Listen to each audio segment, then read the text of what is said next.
आज हमने CBI director को चिट्ठी लिखी है और उनसे मांग की है कि एक नई फॉरेंसिक टीम की गठन की जाए, जो कि इंडिया के जो बेस्ट फॉरेंसिक डॉक्टर्स हैं उसमें उनका इन्वॉल्वमेंट हो। क्योंकि जो ऑल इंडिया इंस्टीट्यूट का रवैया हुआ है, जिस तरह से उन्होंने इस रिपोर्ट का जिस तरह से बनाया है और जिस तरह से अपने आप को कंडक्ट किया है, उनका जो सारा कंडक्ट है बहुत ही सवालिया निशान उठाता है। उनके डॉक्टर टीवी चैनल पे आकर के बताते हैं कि क्या उनका फाइंडिंग है, जबकि कोई रिपोर्ट अभी तक जो है पब्लिक डोमेन में नहीं आई है। हमने बहुत कोशिश की कि उनसे रिपोर्ट की कॉपी हमको मिले, जिसमें कि हम एक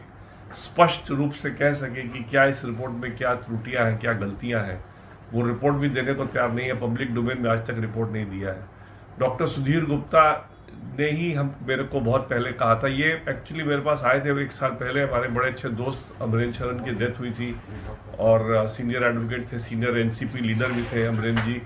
और इनका केस ये करते थे और इनके अमरेंद्र शरण की वजह से ही ये आज इस कुर्सी पे बने हुए हैं। तो जब उनकी देहांत हुई तो मेरे पास आए, कहे कि अब आप अमरेंद्र शरण आपकी बड़ी इज्जत करते थे, आगे से आप मेरा केस करेंगे। तो इस तरह से हमारे साथ वो बात करते थे, हमेशा डिस्कस करते थे इस केस को, बड़े डिटेल में डिस्कस किया उन्होंने मेरे से। और जब मैंने उनको फोटोग्राफ भेजा तो फोटोग्राफ देख करके स्ट्रेट अवे कहना है कि 200% ये स्ट्रैंगुलेशन का केस है और इसमें कोई कह ही नहीं सकता कि ये सुइसाइड का केस है। तो कोई इतना सीनियर डॉक्टर एक फोटोग्राफ देख के अगर इस तरह का इररिस्पॉन्सिबल स्टेटमेंट अगर कर रहा है, तो इसी से पता चलता है कि इस तरह के रिपोर्ट की क्या अहमियत हो सकती है। अगर ऐसी उनको रिपोर्ट, अगर उनके हिसाब से ऐसी रिपोर्ट बन सकती थी, तो इस तरह से उनको लूज कमेंट 200% स्ट्रैंगुलेशन का केस बोलने का कोई हक नहीं था। मेरा ये मानना है कि एम्स के पास सुशांत सिंह राजपूत की बॉडी नहीं थी, उनको ये ओकेजन नहीं था कि उस पोस्टमार्टम रिपोर्ट करें या कोई कंक्लूसिव फाइंडिंग दे। उनको एक सिर्फ ओपिनियन देना था कि जो काम कूपर हॉस्पिटल ने किया वो सही है, और कूपर हॉस्पिटल में जो रिकॉर्ड मेंटेन किया है उस रिकॉर्ड के बेसिस पे क्या ये कहा जा सकता है सर्टेनिटी से कि ये डेथ बाय हैंगिंग है या डेथ बाय स्ट्रैंगुलेशन है, इसमें सुसाइड का पॉसिबिलिटी है या इसमें पॉसिबिलिटी ऑफ मर्डर है।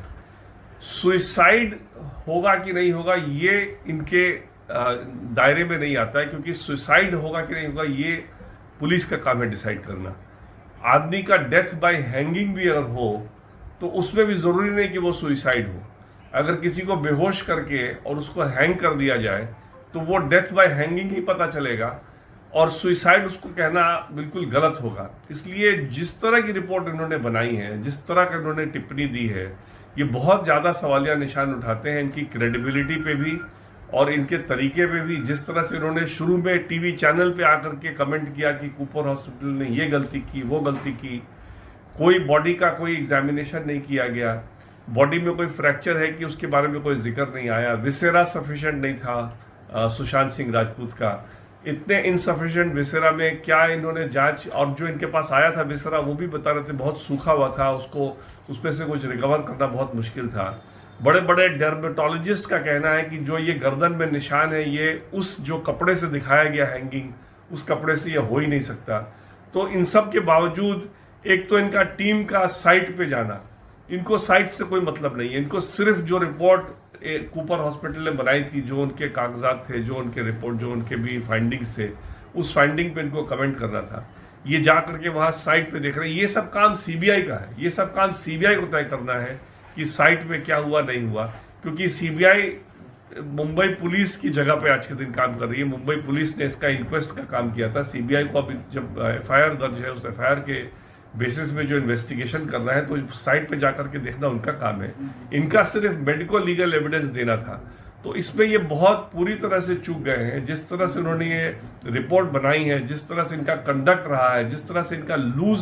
स्टेटमेंट रहा है, इनका जिस तरह से इनके टीम के मेंबर मीडिया के सामने आकर के कमेंट करते रहे हैं, इससे बड़ा क्लियर स्पष्ट होता है कि ये बहुत ही इन्होंने लापरवाही की है, बहुत ही गैर जिम्मेदारा काम किया है, और सीबीआई को इनके कंडक्ट को भी इन्वेस्टिगेट करना चाहिए कि इस तरह से उन्होंने ऐसे गैर जिम्मेदारा तरीके से इस तरह का रिपोर्ट किस तरह से बना दिया और ऐसे ऐसे लीक करके मीडिया में जा करके बोलना, ये मेडिकल काउंसिल ऑफ इंडिया के भी रेगुलेशन के खिलाफ है, एथिकल रेगुलेशन है मेडिकल काउंसिल ऑफ इंडिया का, उसके भी खिलाफ है।